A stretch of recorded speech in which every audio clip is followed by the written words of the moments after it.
Alright, isang mapagpalang gabi po sa ating lahat mga kapatid. Ang inyong abang lingkod, Pastor Erwin Jan Rimos, ay muli pong nagbabalik. The nature of the kingdom during the millennial reign of Christ on earth. Yun po ang ating topic ngayong gabi.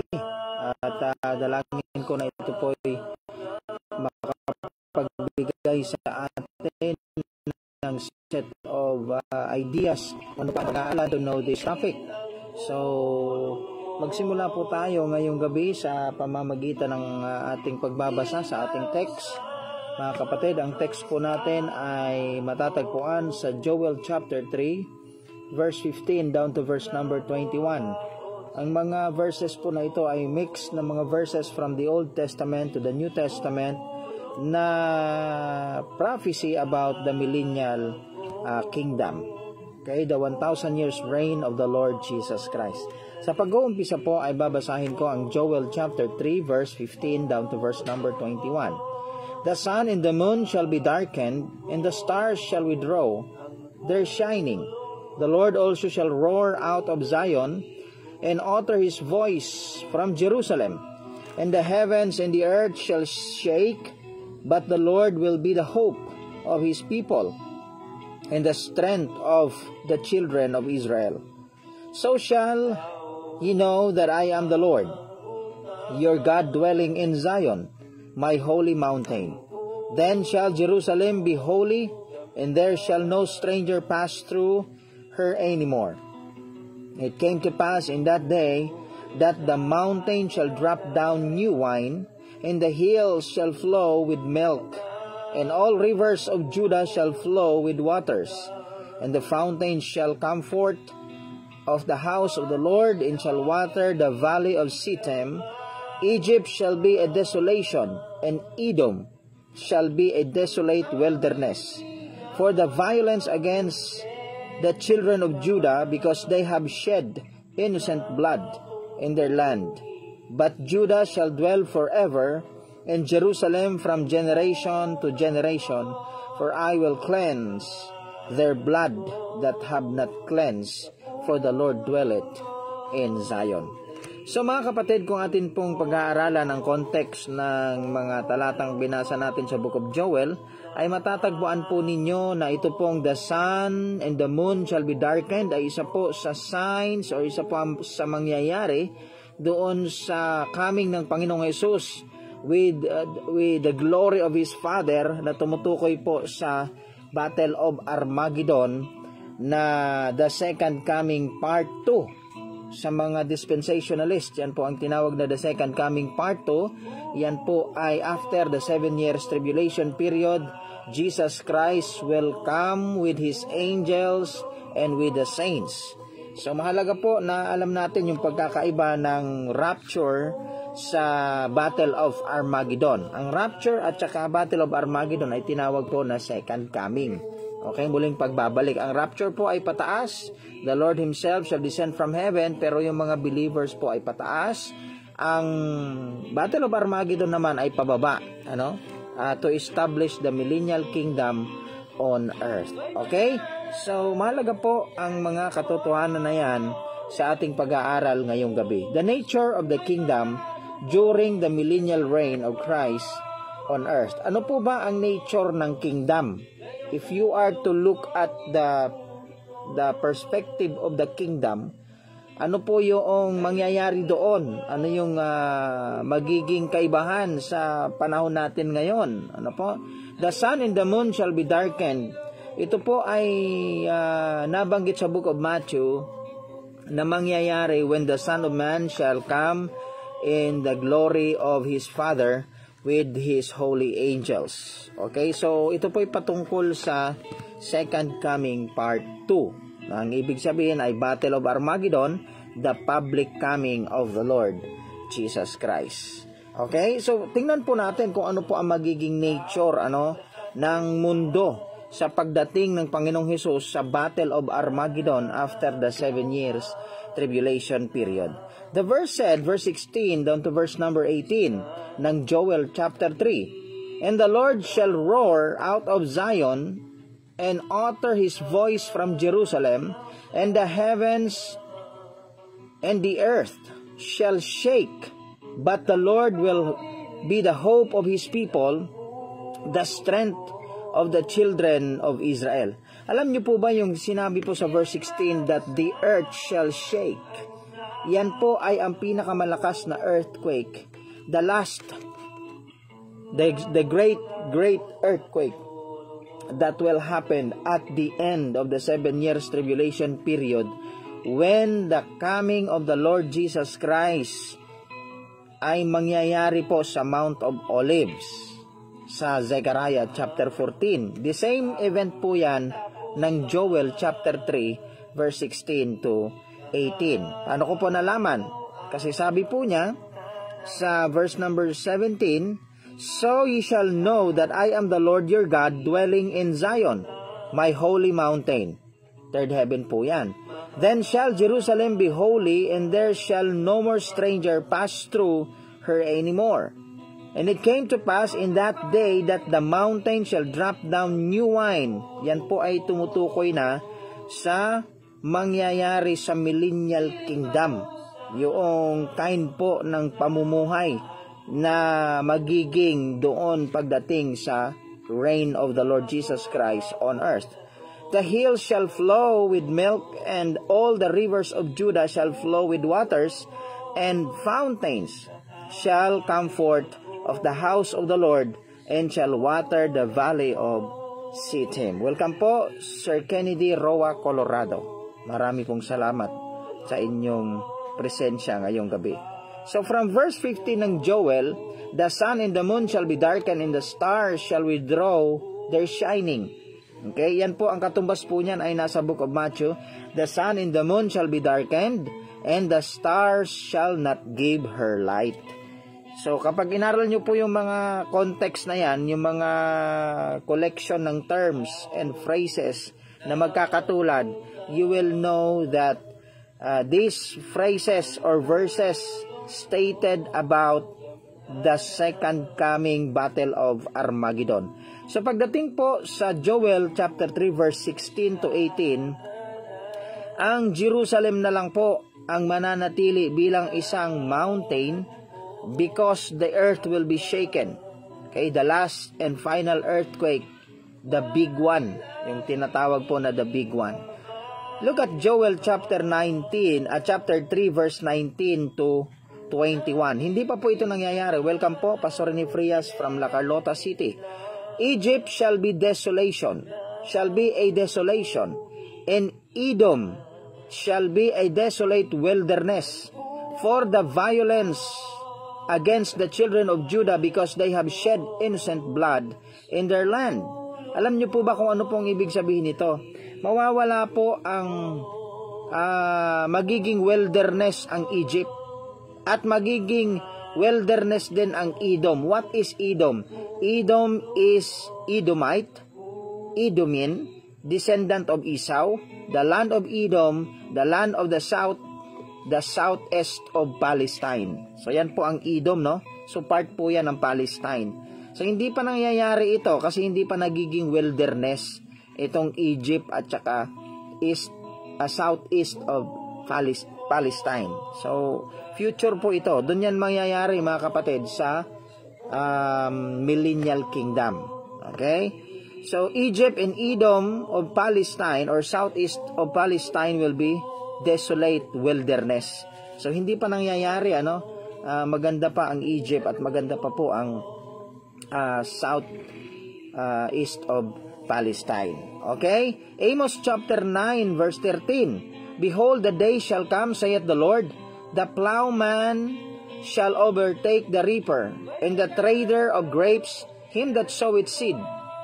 And the mountains shall drop sweet wine, and the hills shall melt." Okay, ano pong ibig sabihin? Napakaganda po ng economy sa panahon na ito. The way of living will go back to the beginning of era.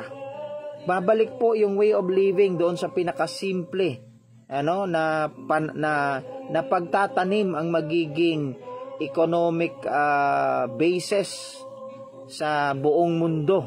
Okay?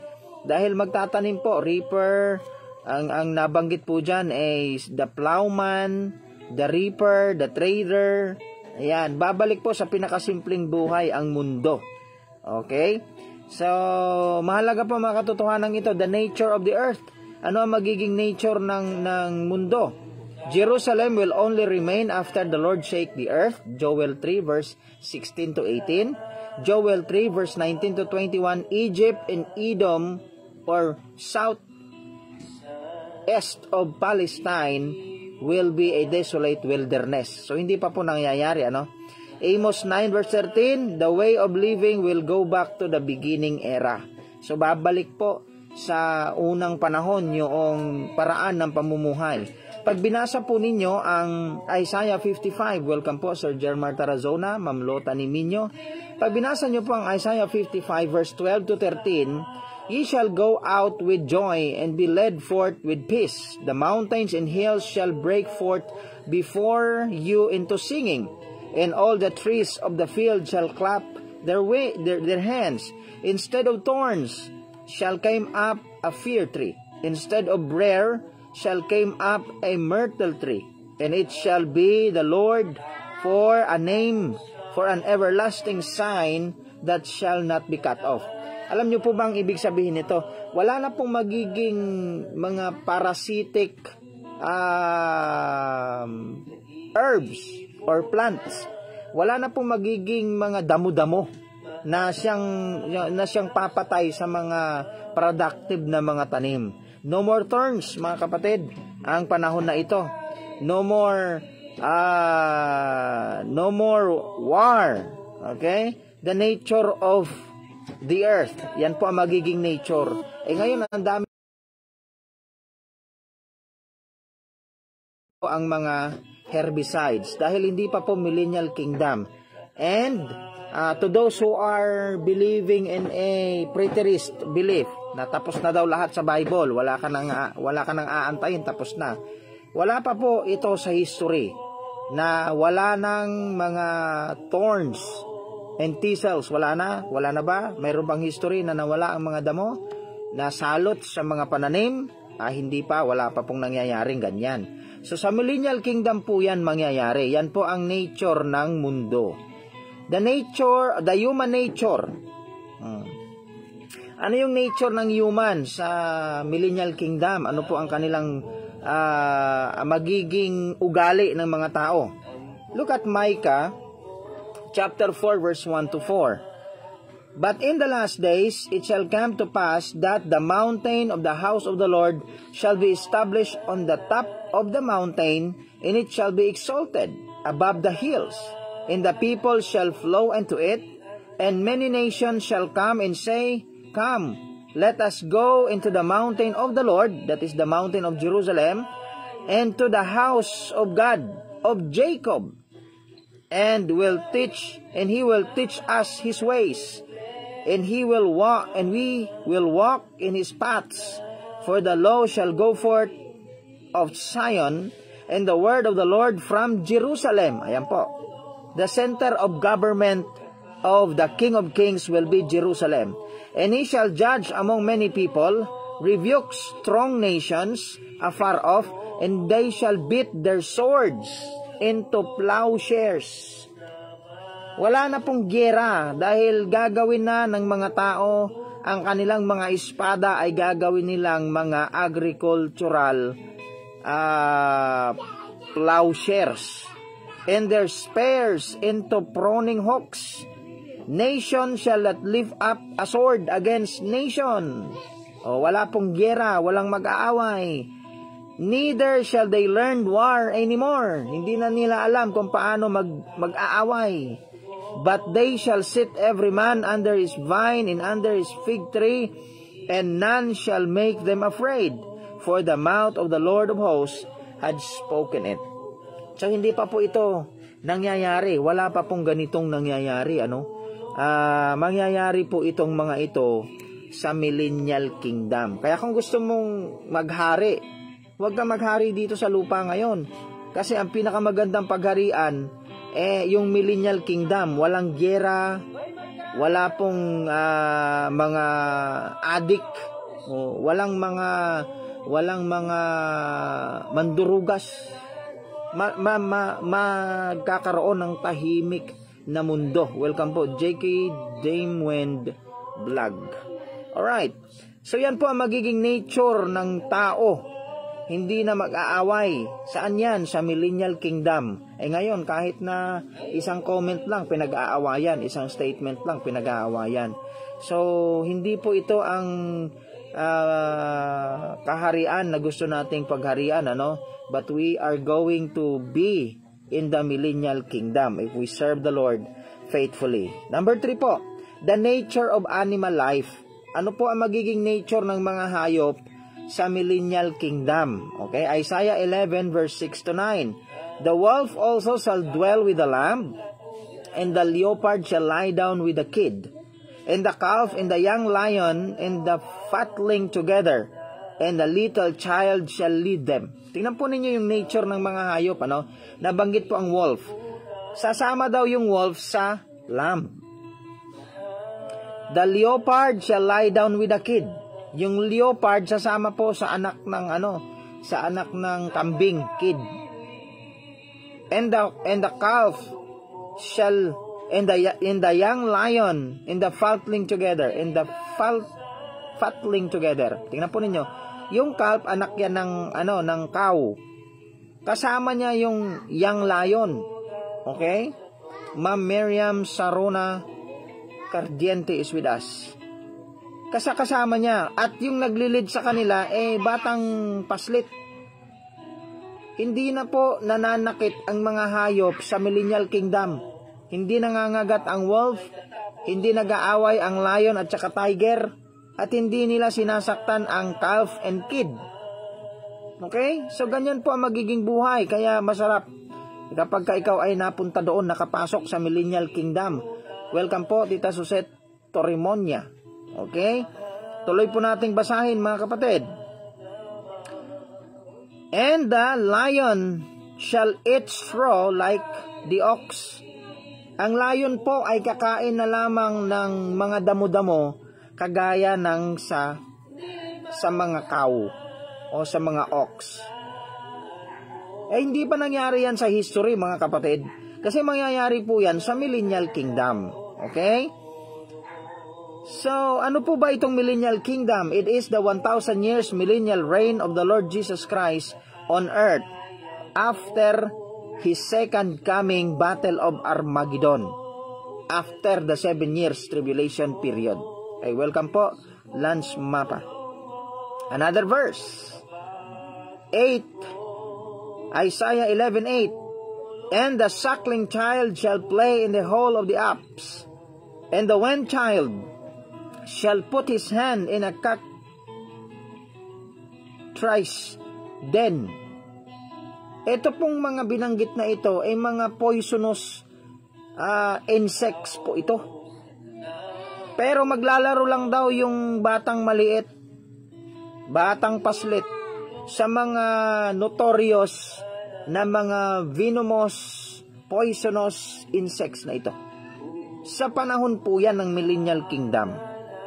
They shall not hurt nor destroy in all my holy mountain, for the earth shall be filled of the knowledge of the Lord, as the waters covered the sea. Alam nyo ba kung bakit kahit saan sa mundo sa panahon na ito pag-uusapan ang Panginoon? Dahil yung mga faithful po na galing sa church age, na pagdating sa judgment seat ay makakatanggap ng corona, ay makakapasok sa marriage supper of the Lamb, makakasama sa Battle of Armageddon, makakapag-experience sa judgment of the living nation, na maghahari kasama ng Panginoong Hesus sa Millennial Kingdom, kasama po ng mga mid-tribulation rapture beheaded witnesses that will reign with Christ 1,000 years, ay magi-enjoy sa panahon na ito. So tatandaan po ninyo, mga kapatid, na meron pong mid-tribulation rapture, pero hindi po yon rapture ng believers. Welcome po, Ma'am Luz Biminda Jacob. Yun po ay rapture ng beheaded witnesses.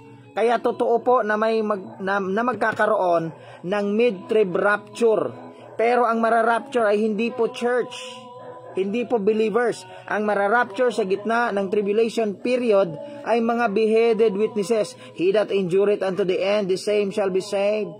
Who are these arrayed in white raiment, with palm in their hands? They are from the great tribulation period. Them that worship not the beast, and receive not his mark, nor worship his image. So, sana po yan ay malinaw sa inyo, mga kapatid. Okay, the nature of animal life in the millennial kingdom, all animals shall be harmless and herbivores. Okay, lahat ng mga hayop sa millennial kingdom ay magiging harmless. At ang mga carnivores ay magiging herbivores. Okay, mahalaga po yung nature na yan. Kaya hanggat hindi pa po nangyayari na magsasama yung lamb at saka leopard, yung lion at saka kid, ay hindi mo pa pwedeng ilagay yung kamay sa bahay ng mga poisonous bee. Hindi pa millennial kingdom. Ano? Number 4, the judgment of sinners is death. Sa millennial kingdom, mga kapatid, mayroon pa pong mamamatay. Okay, hindi pa po kasi eternity ang millennial kingdom. May mamamatay pa. Itong millennial kingdom ay tinawag po na new heaven and new earth. Isaiah 65. Basahin ko po ang verse number 18. But be ye glad and rejoice forever in that which I create. For behold, I create Jerusalem a rejoicing, and her a people a joy, and her people a joy. And I will rejoice in Jerusalem, and joy in my people. The voice of weeping shall be no more heard, and her, nor the voice of crying. Ayan na po. Pagdating sa verse 20, may mamamatay. There shall no more thence an infant of days, nor an old man that hath not filled his days. That child shall die 100 years old. But the sinner, yung child na yon na namatay sa 100 years old ng kanyang kaarawan, ay tinawag na sinner. Being 100 years old, welcome po, Coco Clyde. Choco Clyde is with us tonight. Shall be accursed, and they shall build houses, inhabit them, and they shall plant vineyards, and eat the fruit of them. So ano po ito? Ito po ay mga anak. Sanasabi ko na po kagabi. Welcome po, Herminia Plagero Soberano is with us tonight. Ito pong mamamatay sa millennial kingdom ay mga anak noong mga nakasurvive sa 7 years tribulation period na tinawag po ng Bible na sheep nation. Sila po yung good fishes at saka wheat sa end of the world. Yung mga anak nila ay ang magiging sinner kung sila po ay hindi maligtas within 100 years na warning ng mga king and priest, ng mga faithful servants from the church age and from the mid-trib rapture beheaded witnesses that endure until the end of their life sa tribulation period. Welcome po, Sir JP Arienza. Marami na po ako sinasabi ngayon, mga kapatid, dahil ito po ay isang event na dapat po ninyong maintindihan at maunawaan. Alam ko po na hindi nyo ito basta-basta makukuha, but you can play again, you can download the video, the live that we have, and then kung mayroon po kayong mga clarification, mas mainam na magtanong po kayo sa private message or sa comment section, pwede po. But I want you to have respect and to be polite enough if you do that. Okay? So, the judgment of sinners is death. Isaiah 65:18-25. May mamamatay pa po sa millennial kingdom. Yung mamamatay na yan po ang sinabi ng Matthew chapter 8 verse 12. But the children of the kingdom that will sit with Abraham, Isaac, and Jacob in the kingdom, in the future kingdom, in the millennial kingdom, shall be cast into outer darkness. Yan po yung children of the kingdom na yan. Actually, they are the children of the sheep nations. They are the children of the good fishes. They are the children of the wheat na sinabi po sa Book of Matthew sa end of the world, na survivors ng 7 years tribulation period. So mahalaga po, yung mga sinasabi ko po sa inyo ay hindi lang po ito product ng isang lesson lang na pag-aaral. Ito po ay product ng napakaraming pag-aaral na patong-patong na pag-aaral. So mas mahalaga po na pinapakinggan nyo, tinitingnan nyo yung mga verses. Kasi ang pinakamahalaga ho rito sa lesson natin na tinuturo ko po sa inyo ay malaman ninyo kung bakit at papaano na-compile yung mga verses na yan at nagsama-sama sa ganyang pagkasunod-sunod. Okay? Sa mga hermeneutics po dyan na magagaling, ganyan yan. Yung pinaka-reason, bakit yan nagkasama-sama, yun dapat ang ituro nyo sa mga estudyante nyo. Huwag nyong itago yung alam nyo, ituro nyo. If you will ask me paano ko po na-formulate yung ganitong klase ng outline, ituturo ko po sa inyo. Meron po tayong tinatawag na biblical hermeneutics. Our own biblical hermeneutics. Okay? Next verse, Zechariah 14, verse 13 to 21. Ito pa pong patunay na merong mamamatay sa millennial kingdom. And it shall come to pass that in the day that the great tumult from the Lord shall be among them, and they shall lay hold every one on the hand of his neighbor, and his hand shall rise upon against the hand of his neighbor. And Judah shall fight at Jerusalem. Okay, hanggang 21 po tayo. Jerusalem, and wealth of all the heathen shall about be gathered together, gold, silver, and apparel, in a great abundance. And so shall the plague of the horse, of the mule, of the camel, of the ass, of all beasts. And in this tent, as this plague, it shall come to pass that everyone that is left of all nations, yung mga natira po sa judgment of the living nation, will come against Jerusalem, shall even go up from year to year. Yearly po ang worship sa Jerusalem, sa millennial kingdom. Okay? Of hosts, of the Lord of hosts, and to keep the feast of the tabernacles. It shall be that whoso will not come up of all the families of the earth, yung hindi pupunta sa Jerusalem yearly, ito po ang mangyayari sa kanila. Verse 17. And it shall be that whoso will not come up of all the families of the earth unto Jerusalem to worship the King, the Lord of hosts, even upon them that shall be no rain. Hindi po sila padadala ng ulan, yung kanilang nation.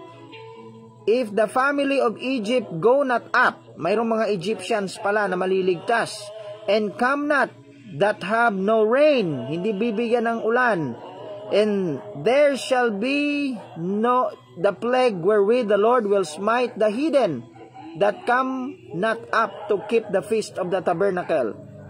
And this shall be the punishment of Egypt, the punishment of all the nations that come not up to keep the feast of the tabernacle. Sino mang nations na nakasurvive po sa judgment of the living nation as sheep nation, na hindi pupunta sa Jerusalem at magsasamba yearly sa millennial kingdom, ay hindi padadalan ng ulan. In that day shall there be upon the bells of the horses holiness unto the Lord, and the post and the pots and the Lord's house shall be like bowls before the altar. Ye every pot in Jerusalem and in Judah shall be holiness unto the Lord of hosts. And all that sacrifice shall come and take to them, and see it therein. And that day there shall be no more Canaanite in the house of the Lord of hosts. So yun yung magiging punishment, Yun yung magiging punishment para sa kanila kapag sila po ay hindi nagsamba. Okay? Pagdating po rito sa Isaiah, sila po na mga sinners, okay, ay mamamatay nang nakatayo. Sila po'y matutunaw, Sabi ko nga they will be cremated alive. Okay? Saan po ba makikita yan? As they stand. Hanapin ko po yung verse, Yung habang nakatayo sila ay masusunog po at matutunaw sila, babalik sa alabok. Okay, hanapin ko po mamaya. Basahin muna natin yung last na point, mga kapatid. The nature of the landmass is back to the original form, one continent, entire world. So sa pagdating po ng Millennial Kingdom ay babalik tayo sa araw ng original creation before the flood. Babalik po tayo sa isang landmass, original form, one continent, entire world. Okay? Yung tinatawag po na Pangea. Look at Zechariah 14 verse 9 to 12. The Lord shall be king over all the earth. In that day there be one Lord, in his name one. Verse 10. And the land shall be turned as a plain. Magiging flat po ang earth. Ito po yung biblical flat earth. From Gibeah to Rimnon, south of Jerusalem. And it shall be lifted up and inhabited in her place, from Benjamin's gate unto the place of the first gate, unto the corner gate, and from the tower of Hannah, Nail, and unto the king's wine presses. Tingnan po ninyo yung geographical location. Yung mananatili na magiging mountain is the mountain of Jerusalem, from the first gate to the corner gate. Yan, nabanggit po dyan geographically, mananatili po yung ganyan. Okay? And men shall dwell in it, and there shall be no more utter destruction, but Jerusalem shall be safely inhabited. Millennial Kingdom po yan. In this shall be a plague wherewith the Lord, ayan na po, smite all the people that have fought against Jerusalem. Ayan na, paano mamamatay? Their flesh shall be consumed away while they stand. Hindi pa po yan nangyayari. Na habang nakatayo, matutunaw, maagnas. They shall consume away in their holes, and their tongue shall consume away in their mouth. Tingnan nyo kung gaano po katindi yan. Wala pa po nangyaring ganyan na matutunaw, nasa movie pa lang ng Avengers. Kung napanood nyo po, yung matutunaw at tapos babalik. Nagaling po yan, yung mga ideas na yan, galing sa Bible. Magiging flat po ang lahat ng kalupaan, except the mountain of Jerusalem. Sa panahon ng Millennial Kingdom. Isaiah 40 verse 40, every valley shall be exalted, every mountain and hill shall be made low, and the crook shall be made straight, and the rough places plain. Alam niyo po ba na yung prophecy ng Isaiah 40 verse 4 ay mangyayari sa Battle of Armageddon, when the biggest earthquake will strike the earth, the great earthquake. Magiging plain po lahat, mawawala ang mga island. Magkakaroon ng isang one big landmass, one continent, entire world. Ayon po yan sa banal na kasulatan. Even in the New Testament, Luke 3 verse 5, every valley shall be filled, every mountain and hill shall be brought low, and the crook shall be made straight, and the rough ways shall be made smooth. Ayan. Paano mo yan mahanap yung mga ganyang verse kung hindi mo alam yung collection of terms? Hindi mo alam yung connection of terms. Hindi mo alam yung classification of terms. Hindi mo alam yung 7 C's of biblical hermeneutics. The Bible interprets itself. Ganyan po nagawa itong mga lessons na ito. Kaya alam natin kung bakit natin inilagay yung ganyang verse na yan, kung bakit ganyan ang pagkasunod-sunod, kung bakit po connected sila sa bawat isa. Yun dapat ang alam ng mga nag-aaral sa Bible. Welcome po, Ma'am Jella de Guzman.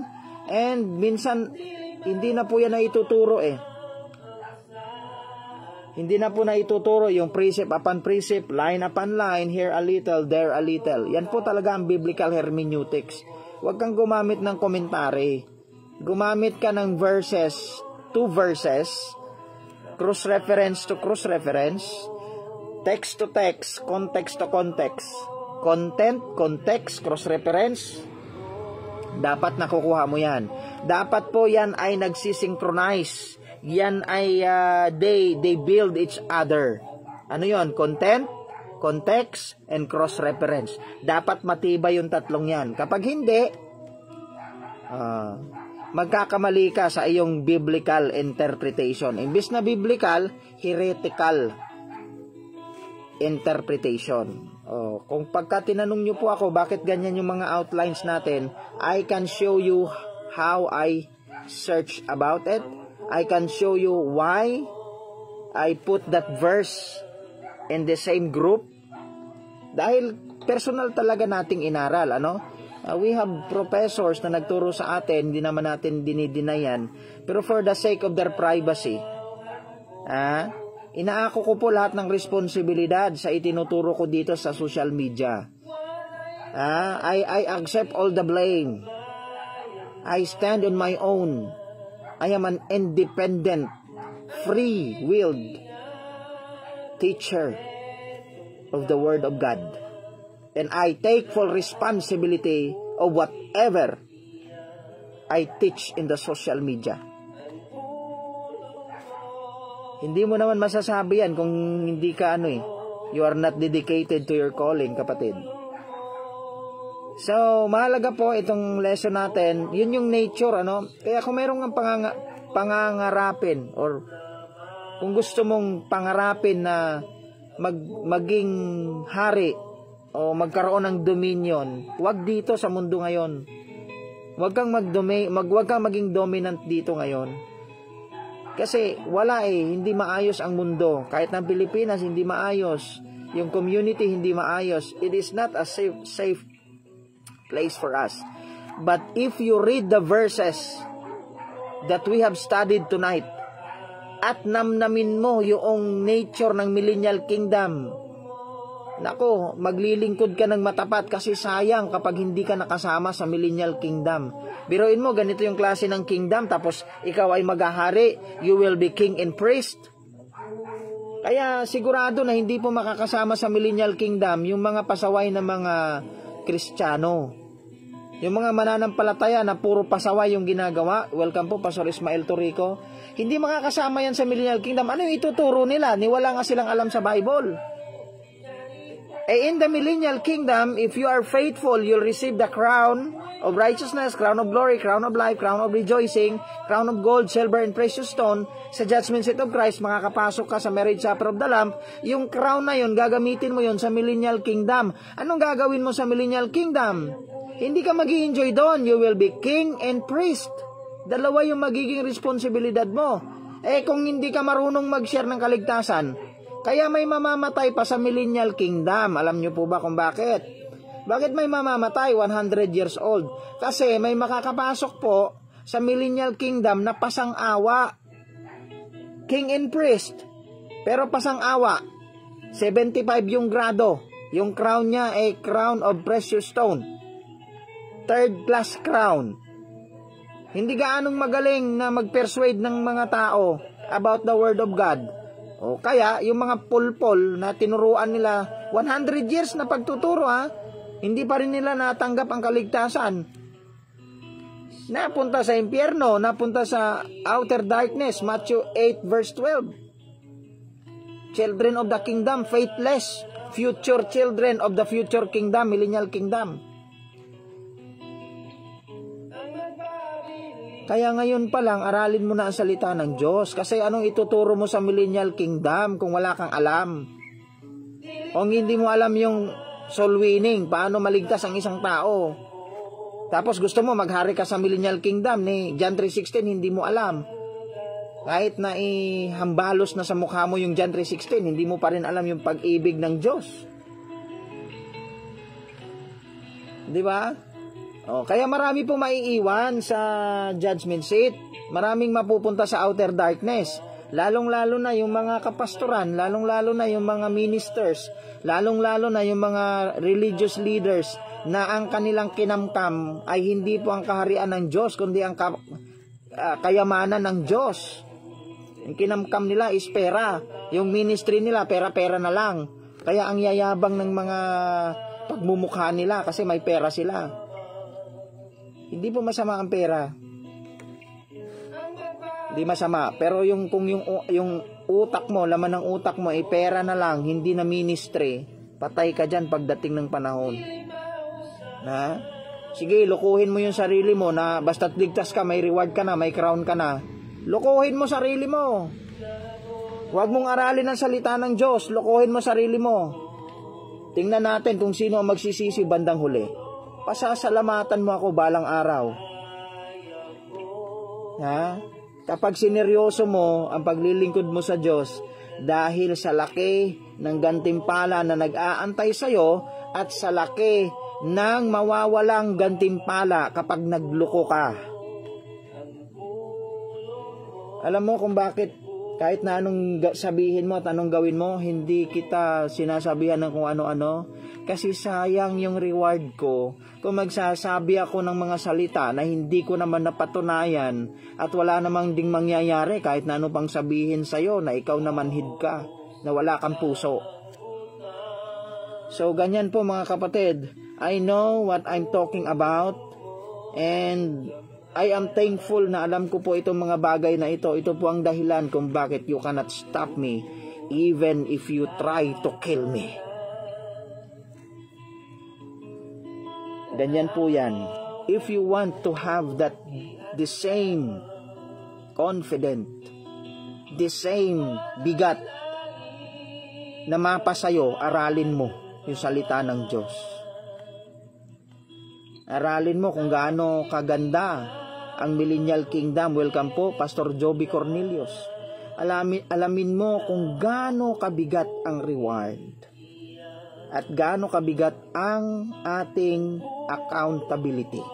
Hindi ko po ito sinasabi dahil gusto kong ipagmayabang. Sinasabi ko po ito para matulungan po kayo that we are not in the playground when we serve the Lord. We are in the battlefield. At hindi po biro. Inutusan tayo para ang mga tao bigyan ng warning. Ganun, alam nyo, ang dami-dami pang pwede ko pong ituro sa inyo as of today. Because I study it more than 20 years. Na ulit-ulit ko po itong inaaral. Kaya kung mayroon kayong tanong, siguro yung tanong ninyo naisip ko na itanong ko na rin sa sarili ko. Because I am trying to be critical. I am trying to be critic in my own study before you do so. Kaya I'm expecting all kinds of question that you can think about. Kaso lang, kapag sinagot naman natin yung tanong, yung nagtatanong hindi naman nanunood. Tulad niyan, yung bago po ako magtapos, kasi bukas, Thursday na, malapit na matapos itong series ng Millennial Kingdom. Sabi po kasi nila, hindi daw makakasama sa Millennial Kingdom ang galing sa church age. Ang makakasama lang daw sa Millennial Kingdom ay mga Old Testament saints at saka mga tribulational saints. Para lang daw ito sa mga Israelites. Saan yung verse mo? Diyan sa statement na yan. Magpakita ka ng verse na habang naghahari ang mga tribulational saints together with the Old Testament saints, yung mga saints na sa church age, nandun sa third heaven, naghahari din sila, yung may mga crown. Sige nga, wag kang puro ka lang satsat, puro ka lang sabi-sabi. Ipakita mo yung verse. Alam mo, wala ka mahanap na ganyan eh. Bigyan kita ng hint kung ano yung pwede mong sabihin na verse. So shall we ever be with the Lord. There will be no condemnation to them. Ang layo-layo ng mga verse na yan. Welcome po, Ana Marie Rodriguez. Ang lalayo ng mga verse na yan. Iba yung sinasabi ng verse. Iba rin yung sinasabi mo. Mag-i-explain ka ng mga kalahating oras dyan sa verse na yan, pero hindi pa rin yan yung pinakaibig sabihin ng verse. Sabihin ko sa'yo. Pero ako, pag tinanong mo ako, bakit ko po nasabi na yung mga faithful sa church age na naglingkod ng tapat ay makakasama sa Millennial Kingdom, mayroon talagang tumpak na verse. Isang verse lang yan, sagot na kaagad yan. Ang itanong mo sa akin, anong verse yun? Ang sagot doon, secret. Di ba, magaling ka? Idi aralin mo.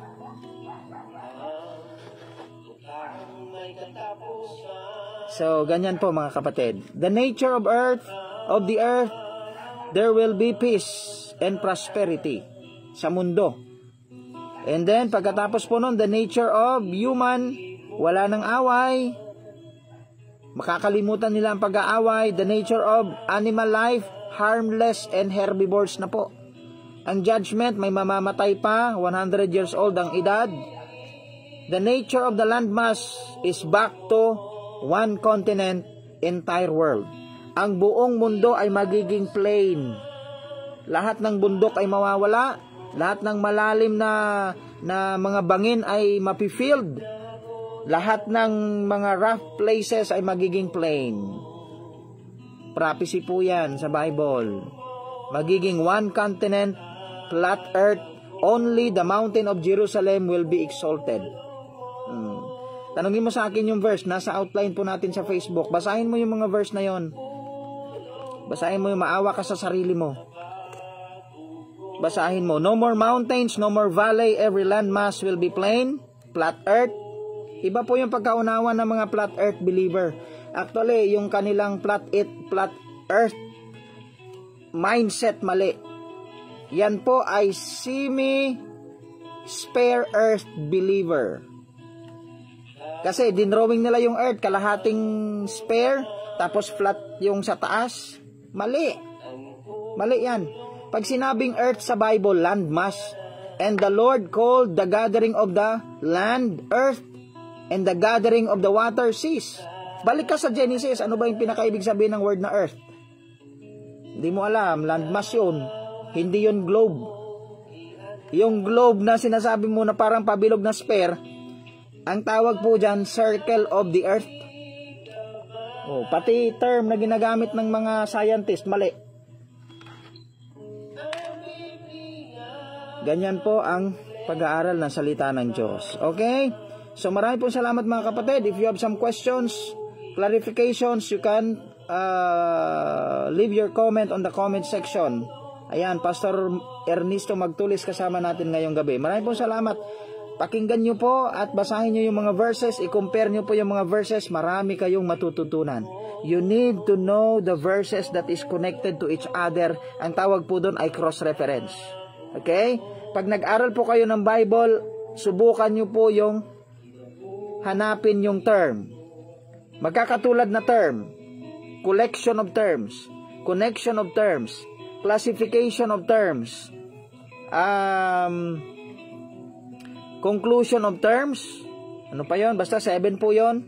Ang tawag po dyan ay biblical hermeneutics.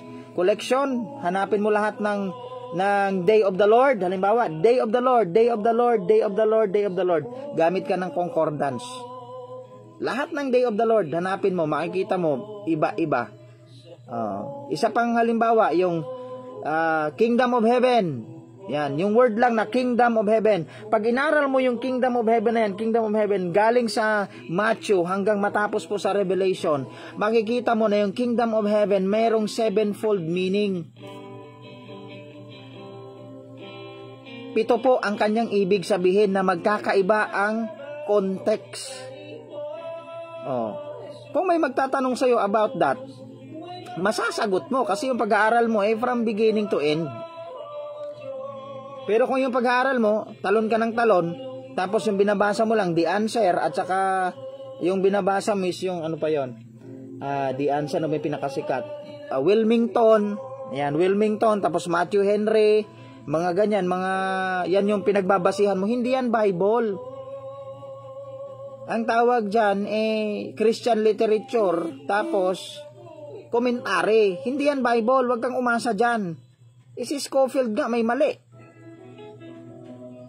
Sinabi niya, may kaluluwa ang hayop.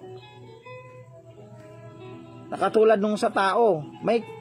Merong verse po na may kaluluwa ang turtle dove. Pero hindi po yan kaluluwa na kagaya ng tao na eternal. Pag namamatay, Pababa po yan. Yung life ng mga animals, pababa. Yung tao po, pag namamatay, pataas yung spirit. Yun ang kaibahan. Welcome po, Brother Ryan Sinto. So, dyan na po nagtatapos ang ating lesson. I pray na sana makadagdag po ito ng konting kaalaman sa inyo. This is not made, para kayo ay dalhin sa kung saan-saan. China-challenge ko po kayo, lahat ng mga nag-aaral sa salita ng Diyos, na seryosohin nyo yung pag-aaral. Kung mag-aaral kayo, talagang aral. Diba? Using the Word of God. Kasi, mas mabuti pa yung mga kung ano-ano inaaral natin. Yung salita ng Diyos, hindi natin inaaral. Don't you know that heaven and earth shall pass away, but the Word of God shall not pass away? Mananatili po ito. Salita ng Diyos. Hindi po ito mawawala. Kahit na magunaw na ang mundo. Welcome po, Leonora J. Gumban is with us tonight. So sana po nakatulong yan sa inyo. It's a little bit of challenge. Pasensya na kayo. Sometimes, talagang ganyan tayo ka-passionate, kapag salita na po ng Diyos ang pinag-uusapan. But nonetheless, ang inyong abang lingkod ay gusto pong makatulong sa inyo ng kahit papaano. This is what God had entrusted to me. So I want to share this to you as long as I can. All that I have, I want to share to the entire world. So hindi tayo natatakot sa mga cross-examinations. If I will be given a chance to speak for all the world, gagawin ko po. Pagbibigyan ako na magsasalita at magtuturo sa buong mundo, kahit nandyan pa yung mga pinakamalalakas at pinakamagagaling, pinakamatatalino sinasabi nilang theologian, I don't care. Because I know what I have is not an accident given to me by God. So ganyan lang po yan if you have the desire to be a blessing to others. Salamat Panginoon sa gabing ito. Pagpalain po ninyo ang lahat. Nawa ay madagdagan po ng kaalaman ang bawat isa. And Lord, dalangin ko na sana lahat ng mga nagtuturo ng inyong mga salita ay maging responsible enough to study and dig deeper from your word, at makita po nila, pag-aralan nila lahat ng sides, pag-aralan nila lahat ng mga anggulo, upang makita nila, Panginoon, kung saan po ang mas matimbang at mas malalim na pagkaunawa ng inyong mga salita. Dalangin ko, Panginoon, na kaming lahat ay i-guide po ninyo sa lahat ng katotohanan at bigyan kami ng mahabang buhay upang magamit namin sa paglilingkod. Lord, keep us from harm, at dalangin ko po na kayo po manguna sa bawat pamilya namin. Maglingkod kami ng matapat sa simbahan na ipinagkaloob niyo sa amin, at mahalin namin ang aming mga pastors. Mahalin namin ang aming mga religious leaders na nagbuwis ng kanilang buhay upang kami po ay i-guide sa tamang landas. Maraming pong salamat sa gabing ito. Binabalik namin lahat ng kapuri at pasasalamat. In Jesus' name, Amen and Amen. Maraming salamat po sa maningning na bituin, Brother Ryan Sinto. Salamat po from Silang, Cavite. Maraming salamat. God bless po sa ating lahat. Kita-kita tayo bukas. The same channel, the same hour. Magandang gabi